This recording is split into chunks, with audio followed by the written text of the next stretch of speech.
What's the worst thing your kid has done while drunk? I woke up to my son Andrew's bed empty and his brother Eric passed out fully clothed, reeking of cheap beer. They'd both moved back home after college and sometimes still partied like teenagers. I grabbed my phone and called Andrew, trying not to panic. He answered on the fourth ring, sounding exhausted and drunk. He said Eric had left him at Rosie's bar downtown and he was walking home. That meant 3 miles through sketchy neighborhoods at 3 a.m. intoxicated.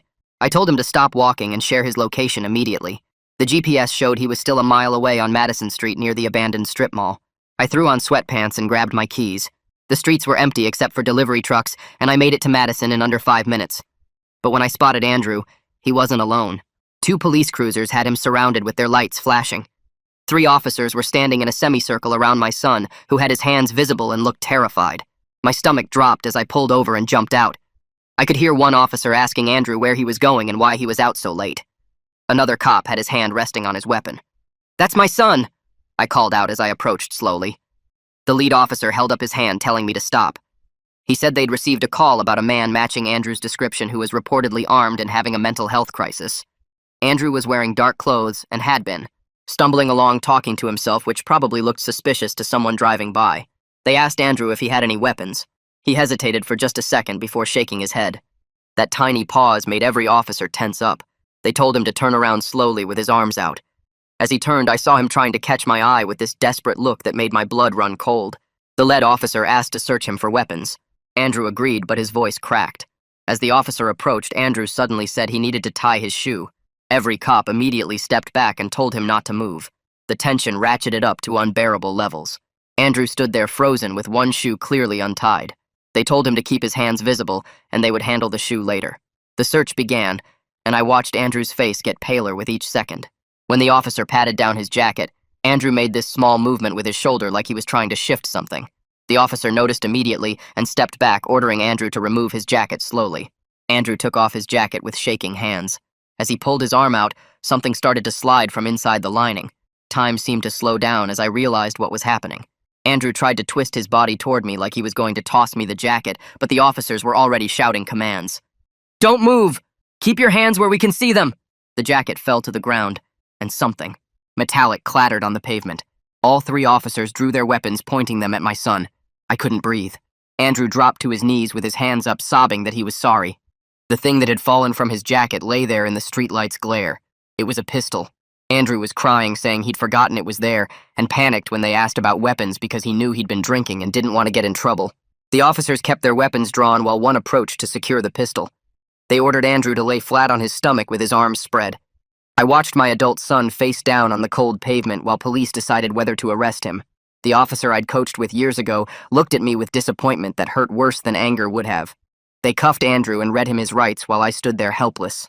The charge would be carrying a concealed weapon and lying to police. His attempt to hide it and possibly pass it to me had made everything worse. As they put him in the cruiser, Andrew looked at me through the window, mouthing, "I'm sorry," over and over. I followed them to the station in my car, trying to figure out how to help him. This wasn't teenage mischief anymore. This was adult consequences that could affect his job and future. At the station, I called our lawyer while Andrew was being processed. The sun was coming up by the time I could finally see him. Andrew looked broken, sitting in the holding cell. He kept saying he'd just panicked and made stupid choices. The gun had been in that jacket for weeks and he'd forgotten about it. Then he'd been too drunk and scared to think clearly. While waiting for the lawyer, I got a text from Eric asking where everyone was. I told him to get to the station immediately. When he arrived still hungover, I showed him the arrest report. His face went white. Then he said something that changed everything. "Mom, I planted that gun in his jacket tonight. My legs went weak, and I had to grab the plastic chair next to me to stay upright. The waiting room spun around me, and I could taste metal in my mouth like when you bite your tongue too hard." Eric stood there looking at his shoes while my brain tried to make sense of what he'd just said.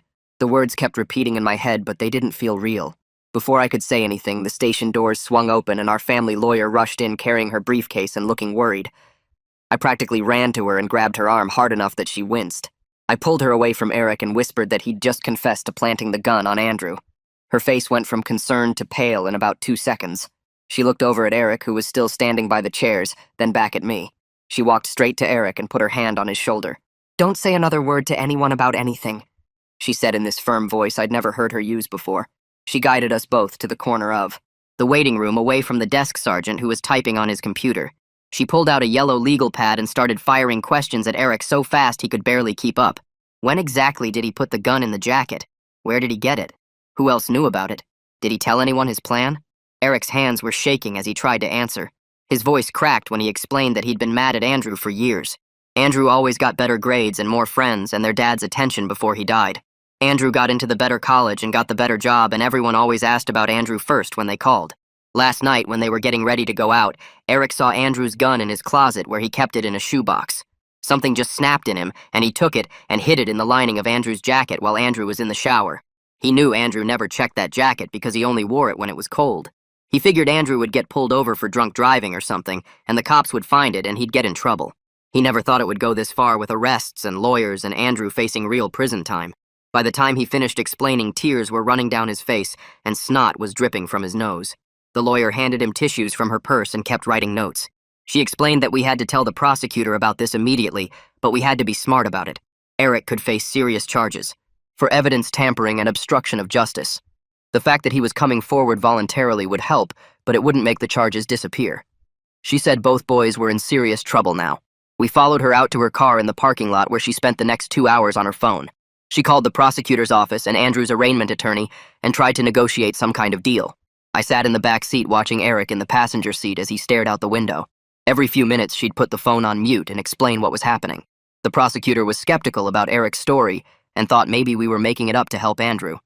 The arraignment was still happening that afternoon, but now with this new information they might reduce bail. She kept emphasizing that both boys needed separate lawyers now because their interests weren't aligned anymore. Around noon, we drove to the courthouse for Andrew's arraignment. The courtroom was small and smelled like old wood and floor polish. Andrew shuffled in wearing orange jail clothes with his hands cuffed in front of him. He looked smaller somehow, like he'd shrunk overnight. Our lawyer presented Eric's statement to the judge, who looked disgusted by the whole situation. After 20 minutes of legal arguments, the judge agreed to release Andrew on reduced bail with strict conditions. No alcohol, no weapons, no leaving the state, and weekly check-ins with pretrial services. I had to put up the house as collateral, which made my stomach hurt, but there wasn't another option. When Andrew walked out of holding that afternoon, his hair was greasy and he smelled like the jail soap they give everyone. I hugged him even though he stayed stiff in my arms. Then I told him about Eric's confession. His whole face changed like someone had flipped a switch. First he looked confused like he didn't understand the words. Then his eyes got wide and his jaw tightened. Then his face just crumpled and he looked exactly like he did when he was 8 and his hamster died. He planted it?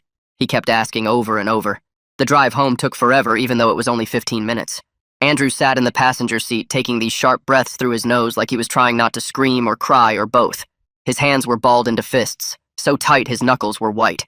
I kept both hands on the steering wheel and focused on the road because if I looked at him, I'd start crying too, and we'd probably crash.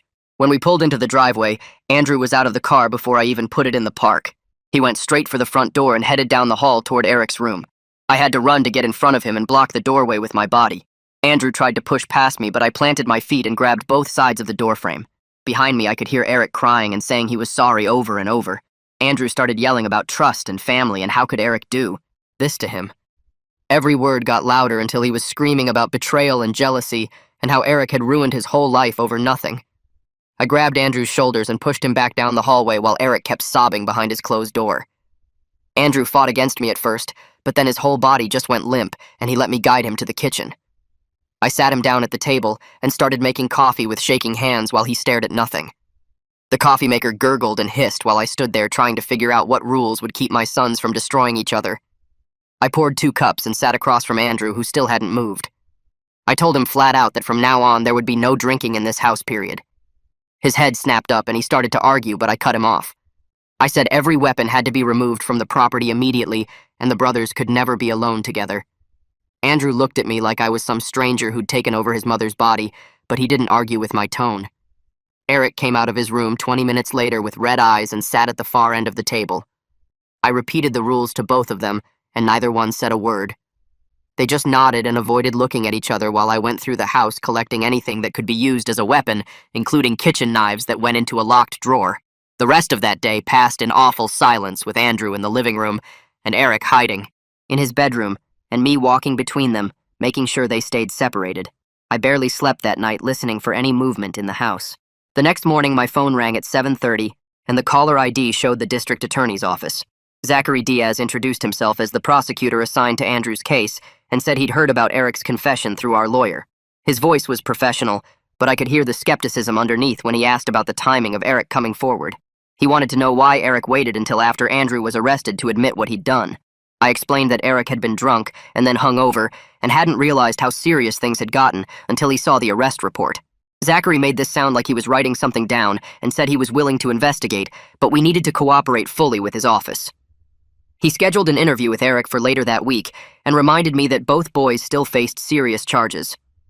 After I hung up, our lawyer called within 10 minutes, saying she'd already filed formal requests for all the police body cam footage from Andrew's arrest. She explained that we needed every piece of evidence showing Andrew's panic was real and not some calculated attempt to hide the weapon. The footage would show his confusion and fear, which would support Eric's story about planting the gun. She also warned me that the prosecutor would be looking for any sign we were making this up to. Help Andrew. While I was still on the phone with her, an email popped up from Solomon Gould at Andrew's accounting firm requesting an urgent meeting about his employment status. My stomach dropped because I knew what that meant. The lawyer said Andrew needed to go to that meeting and be completely honest about the charges. The firm had strict policies about criminal cases, and trying to hide it would only make things worse. I scheduled the meeting for the next day and spent the rest of the morning calling therapists until I found one who could see us immediately. Liliana Sutton specialized in family crisis intervention and had an opening that afternoon. I booked it without even asking the boys because we were way past the point of this being optional. Both of them went to the appointment without arguing, though they sat on opposite ends of the waiting room. Liliana met with all three of us first to understand the situation, then said she needed to see each son individually. While the boys were in their sessions, I sat in my car checking my email every 2 minutes. The police report had just arrived as a PDF attachment, and my hands shook as I opened it. The officer's notes were detailed and clinical, describing every moment of the arrest. The worst part was reading about Andrew's suspicious shoulder movement when they patted down his jacket and his attempt to twist toward me like he was going to toss it. The report used words like consciousness of guilt and attempted concealment. That made everything sound so much worse than it had felt in the moment.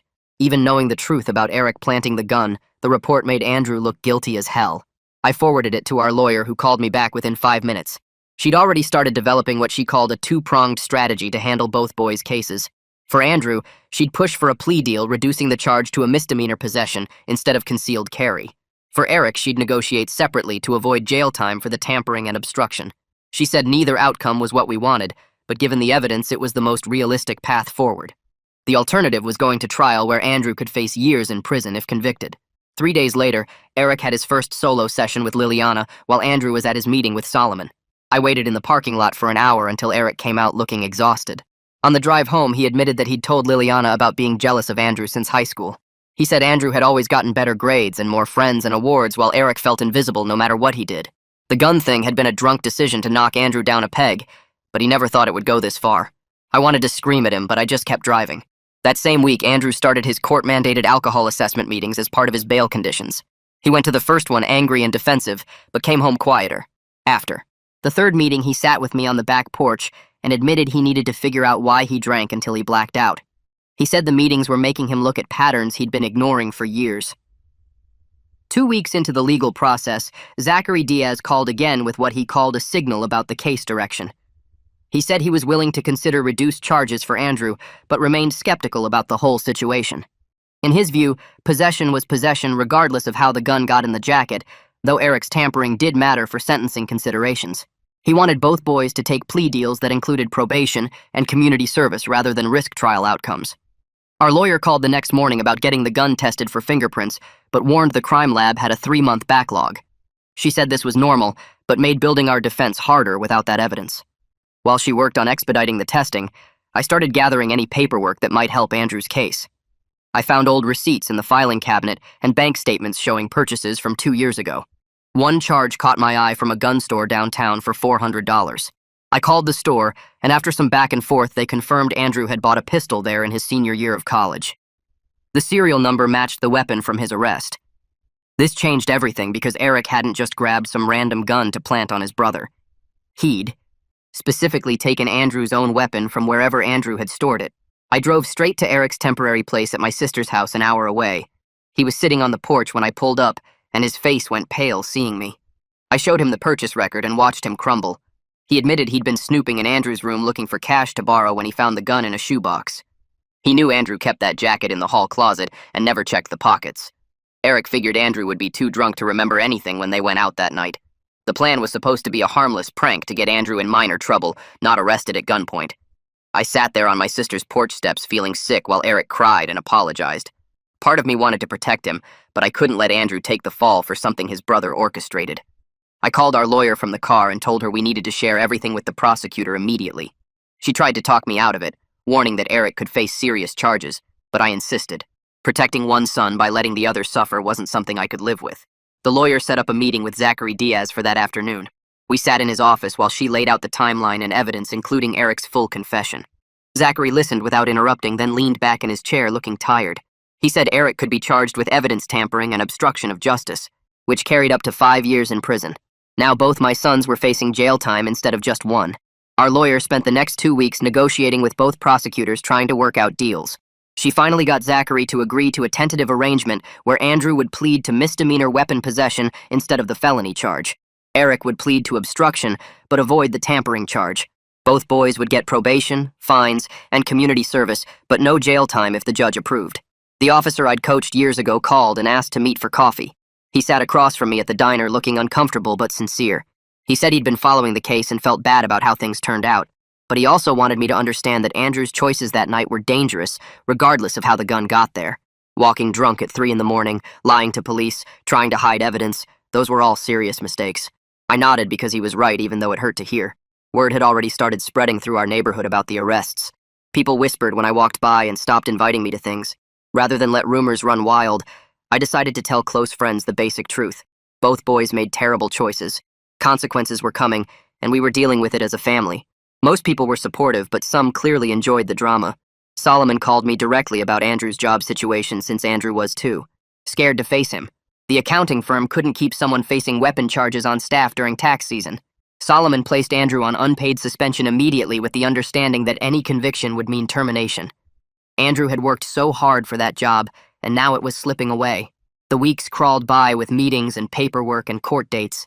6 weeks after that horrible night on Madison Street, we all gathered for the pretrial conference. Both prosecutors presented the proposed plea deals to the judge while our lawyers argued for acceptance. The judge reviewed everything carefully, then looked at both my sons standing there in their suits. She said she'd consider the agreements but wanted time to review the full case file. The plea hearing was scheduled for the following week, which meant 7 more days of waiting and wondering. Andrew had stayed sober through all of this and attended his required meetings without complaint. Eric had started volunteering at the food bank even before his community service would officially begin. Both of them were trying to show they could do better, but the damage was already done. The night before the plea hearing, I couldn't sleep and found both boys sitting at the kitchen table unable to sleep either. We didn't talk much, but sat there together facing whatever came next. The next morning, Liliana showed up at our house for the therapy session she'd arranged weeks earlier. She set up chairs in the living room so we all faced each other in a triangle formation. Andrew sat with his hands clenched in his lap while Eric kept looking at the floor. Liliana explained the rules about speaking from personal experience and not interrupting. She asked Andrew to start by sharing how Eric's actions affected him. Andrew's voice cracked as he talked about feeling betrayed by the person he trusted most. He said the worst part was thinking he'd done something so stupid while drunk when really his own brother had set him up. Eric started crying and said he was sorry over and over. Liliana made him be more specific about what he was apologizing for. Eric admitted he'd been jealous of Andrew getting better grades and more attention since they were kids. He said planting the gun was meant to knock Andrew down a peg, but he never thought cops would get involved. Andrew listened without interrupting, then said he accepted the apology, but couldn't trust Eric anymore. The session lasted 2 hours, with both boys crying and admitting things they'd kept inside for years. When Liliana left, she gave us homework to write letters to each other that we'd read at the next session. That afternoon, Andrew showed me his new rideshare app on his phone and the monthly subscription he'd bought. He also signed up for an alcohol monitoring program through his phone that tracked his sobriety days. He downloaded 3 different apps for finding AA meetings and marked the ones closest to our house. I watched him delete all his drinking buddies' numbers from his contacts. He threw out every bottle from his room, including the cologne that smelled like whiskey. The next day, my sister drove over to help Eric pack his stuff. They loaded his clothes and computer into her SUV while Andrew stayed in his room with the door locked. Eric left his key on the kitchen counter and hugged me goodbye. The house felt weird and quiet after he left. I kept walking past his empty room expecting to see him there. That weekend, I spread all the bills across the dining room table. The lawyer fees alone were $12,000. Court costs added another $3,000. The monitoring programs for Andrew cost $200 a month. I opened my banking app and moved money from savings to checking. The vacation to Hawaii I'd been planning for 2 years got canceled with no refund since it was too close to the travel date. I called the credit card company to increase my limit just in case. Both lawyers called that week to discuss the final plea agreements. Andrew's lawyer explained he'd plead to misdemeanor possession and get 2 years probation with mandatory alcohol counseling. Eric's deal included pleading to obstruction and evidence tampering with 18 months probation and 200 hours of community service. Neither boy would serve jail time if they completed their probation successfully. We all met at the lawyer's offices to sign the paperwork. Andrew read every page carefully while Eric just signed where. They pointed. The plea hearing got scheduled for the following Thursday at 9 in the morning. I took the day off work, and we all dressed in our best clothes. The courthouse metal detector beeped when Andrew walked through because he forgot to take off his belt. He looked panicked until the guard just waved him through after checking the belt. We sat in the hallway waiting for our case to be called. Andrew kept wiping his palms on his pants legs. When they called his name, he stood up so fast he almost knocked over his chair. The judge asked him to approach the bench with his lawyer. She read the charges out loud and asked if he understood them. Andrew said yes in a voice barely above a whisper. The judge asked him to speak up. He cleared his throat and said yes again louder. She asked if anyone had forced him to take this plea. He said no. She asked if he was entering the plea voluntarily. He said yes. Then she asked him to describe in his own words what happened that night. Andrew told the story about walking home drunk and having the gun in his jacket. He admitted lying to the police when they asked about weapons. The judge accepted his plea and sentenced him to 2 years probation with mandatory alcohol counseling twice a week. She told him any violation would mean immediate jail time. Andrew nodded and thanked her. We had to wait while the probation clerk prepared his paperwork. Then they called Eric's case. He walked to the bench looking pale. The judge went through the same questions about understanding the charges and entering the plea voluntarily. When she asked Eric to explain his actions, he started crying. He said he'd put the gun in Andrew's jacket because he was jealous and stupid. The judge's face got hard as she listened. She said betraying family trust was one of the worst things a person could do. She sentenced him to 18 months probation and 200 hours of community service at a location to be determined by his probation officer. She also ordered him to write a letter of apology to the court explaining why his actions were wrong. Both boys had to surrender any firearms they owned within 48 hours. The bailiff explained the guns would be destroyed at the police facility. Neither of them owned other guns, but the symbolism hit hard. Andrew's probation intake appointment was scheduled for the next Monday. The probation office was in a strip mall between a payday loan place and a smoke shop. Andrew filled out 20 pages of forms while I sat in the waiting room. The officer explained he'd have to report monthly and submit to random drug and alcohol testing. Any travel outside the county required written permission 2 weeks in advance. He couldn't be around anyone with a criminal record. He had to maintain employment or be in the school full-time. The list of rules went on for 3 pages. Andrew signed everything and got his first drug test that day. The cup had a temperature strip to make sure the sample was fresh. 2 days later, Solomon called me directly since Andrew was too scared to call him. Solomon said the accounting firm had a policy about criminal convictions, but he valued Andrew's work. He offered to let Andrew return in 30 days at 70% of his previous salary. If Andrew completed 6 months without any probation violations, they'd review raising his pay. Andrew had to agree to monthly check-ins with HR and couldn't handle any cash transactions. It wasn't ideal, but it was better than being unemployed. That Saturday morning, Eric drove himself to the community food bank on Maple Avenue for his first shift. He parked his car and walked through the loading dock where volunteers were already unloading trucks. The coordinator handed him a bright orange vest and pointed him toward the sorting station. Eric spent 4 hours separating canned goods from boxed items while other volunteers packed them into bags. His hands got dirty from dusty cans and his back hurt from bending over boxes. During his break, he took a picture of himself wearing the volunteer vest standing by stacks of food. He sent it to me with a text saying he was working hard. The next weekend, he went back and worked the produce section, throwing out rotten vegetables and bagging fresh ones. He kept sending me photos every shift like he needed me to see he was really there. After 3 weeks, Liliana scheduled a family session at her office downtown. We sat in her beige waiting room until she called us in together. She had us sit in separate chairs forming a triangle so everyone could see each other. She pulled out a blank piece of paper and started writing rules we all agreed on. Andrew said he wanted advance warning if Eric would be home when he got back from work. Eric agreed and said he wanted Andrew to stop ignoring him completely in the house. I added that both of them needed to contribute $500 monthly toward household bills. Liliana wrote everything down and had us each sign the paper like a contract. She made copies for everyone and said we'd review it next month. 2 days later, I heard a knock at the front door around lunchtime. The officer I'd coached stood on my porch in his uniform looking serious but not angry. He told me the department had closed Andrew's case file with no further action needed. The prosecutor wasn't pursuing any additional charges, and the investigation was complete. He said Andrew got lucky that Eric came forward when he did. I thanked him, and he nodded before walking back to his patrol car. That afternoon, I sat at the kitchen table with all the legal bills spread out. The total came to almost $30,000 between both lawyers and court fees. I called the lawyer's office and set up a payment plan for $1,500 a month. My savings would cover the first few months, but after that, things would be tight. I'd have to cancel my gym membership and stop eating out for lunch at work. The cable package would have to go down to basic channels. I made a budget spreadsheet tracking every dollar for the next 2 years. 6 weeks after the court date, Andrew reached his 60-day sobriety mark.